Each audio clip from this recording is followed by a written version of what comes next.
Hey there, it's Brianna McNerney with Slice Inspiration and Consulting. Through my work with Slice, I help my clients to make more intentional, conscious choices so they can create things in the world and contribute themselves in the world in a way that feels right for them. In these videos, I'm always trying to share tips, nuggets, wisdom, practices, inspiration that can help you make that happen. And today I would love to talk to you about a hot seat with Abraham Hicks a year and a half ago, perhaps. If you've never heard of Abraham Hicks, it's a very spiritual type of resource. Essentially, Esther Hicks is a channel. Some might call her a medium. She translates messages from a divine source, and many people gather at their events to partake in this wisdom, and I highly recommend Abraham Hicks events. So transformational, the one event that I've been to, and I'm about to share the hot seat experience that I had at my Abraham Hicks event that I attended. And this event, this hot seat, it really did change my life. And I've started to think about this a lot recently because within 1 month of that hot seat, I was transitioning into the relationship that I'm in now, which is incredibly fulfilling. I feel like I've really connected with the person who is everything I've ever prayed for in a partner and more. So that's a huge thing that came into my life, and it happened within 1 month of implementing the advice that Abraham gave to me in this hot seat. So today I would love to share with you some of those key takeaways that helped me to significantly shift my life for the better after my Abraham Hicks hot seat. One of the biggest takeaways overall was this urging to not try so hard all the time. Unfortunately, when we're so focused on changing ourselves for the better, we can send ourselves this message that we're not good enough now. This really hit home for me after I got up from the hot seat and walked away, and I instantly noticed myself being so critical of how I had used that time and that opportunity with Abraham. As soon as I got up and left that hot seat, I was instantly bombarded with all of these inner criticisms about how I had used that opportunity. And it just got me thinking about how ridiculously hard we can be on ourselves. And I guess that's really the takeaway here, is that sometimes when we're way too hard on ourselves, we are making things way harder than we need to be. When we start trying too hard, we create a struggle for ourselves that resists the things that we actually want. Sometimes when we can just allow ourselves to simply be, we create the space to experience more of what we want. And I know that was really true for me after the hot seat experience with Abraham Hicks. Another huge takeaway from my time with Abraham Hicks was this distinction between satisfaction and dissatisfaction. A lot of times Abraham will talk about following satisfaction, finding the path of least resistance through finding the action that feels really good right now.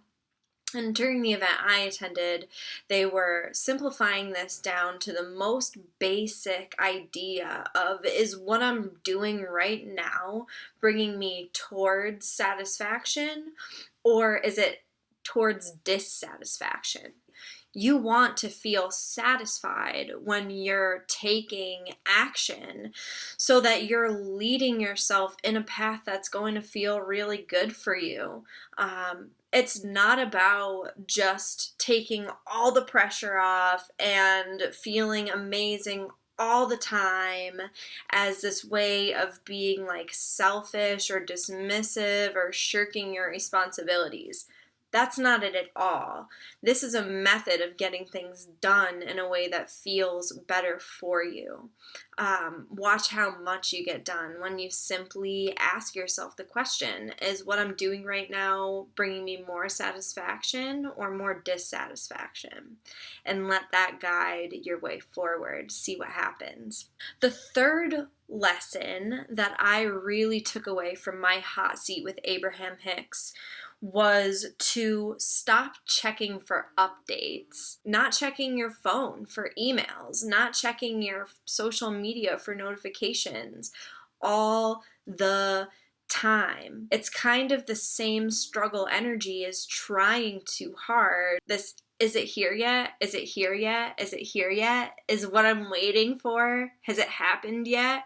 And we need to lean into this trust that when it's here, we're going to know. When there is a communication that moves us forward, we're going to see it.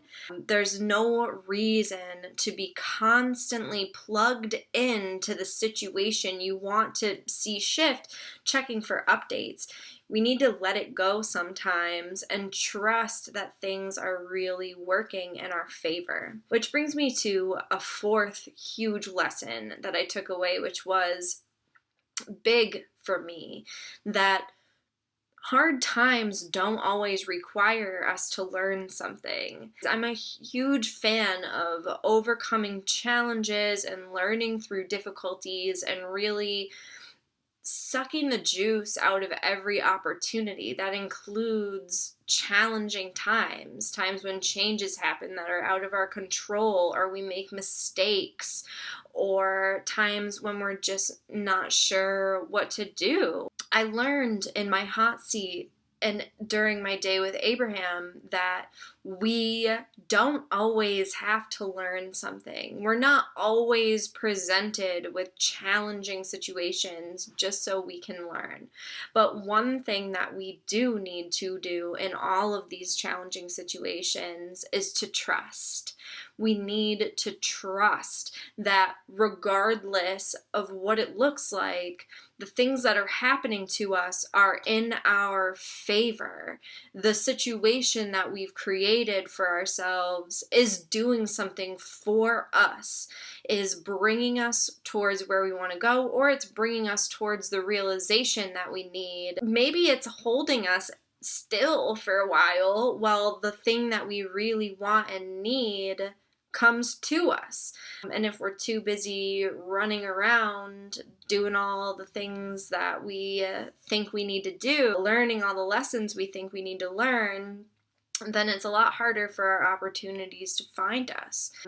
There's also this element of holding on to a hard time simply to continue learning lessons from it. But sometimes we can hold on too long because we're so focused on finding the positive in the situation that we stop becoming willing to let it go. That's a very important lesson, that bad times, hard times don't necessarily require you to learn a lesson, but they do require you to trust. A huge final lesson that I'll leave you with, that was a theme that day with Abraham through the whole conversation, not just my hot seat, though it definitely started while I was in that hot seat, was to pay attention to the influence that you're under. We can find ourselves seeking guidance, seeking actions to take, seeking the how, searching for information for whatever, when we are being influenced by more fear and scarcity than abundance and love and freedom and all the things that we actually want. What I learned in my hot seat was that we really need to pay attention when we are showing up and asking for guidance, whether that be within ourselves, if we're looking for guidance from another person, if we are pulling out our tarot cards or a book or whatever we might be choosing to do. It's very important that we pay attention to the influence that we're under. If you want to create more love and freedom and all of those things in your life, make sure that you're coming to receive guidance from a place of feeling connected to love and freedom and all the things that you want to create. Because when you seek guidance and seek answers and solutions from a place of fear and scarcity, you're only going to create more fear and scarcity for yourself. Those were the huge takeaways from my Abraham Hicks hot seat. I would love to hear what you think. Please leave me a comment and subscribe to this channel if you want to be the first to see more videos from me. I have a free Facebook group called The Cocoon that I show up in every single day, and I post reflective questions that will help you get to know yourself on a deeper level. I also work with clients one-on-one. I would absolutely love to take you through an epiphany session, which is basically a session that will sit down together and get really clear about what it is that you want and what it might be that's preventing you from creating that thing you want in your life, and we'll create an action plan to get you moving towards what you want right away. I also have a self-study course called Conscious Wholeness that really provides some guidelines and concepts that you can apply to your life right away to make it a lot more simple to realign when you're feeling off center and to make those intentional, conscious choices that will bring you closer to what you want.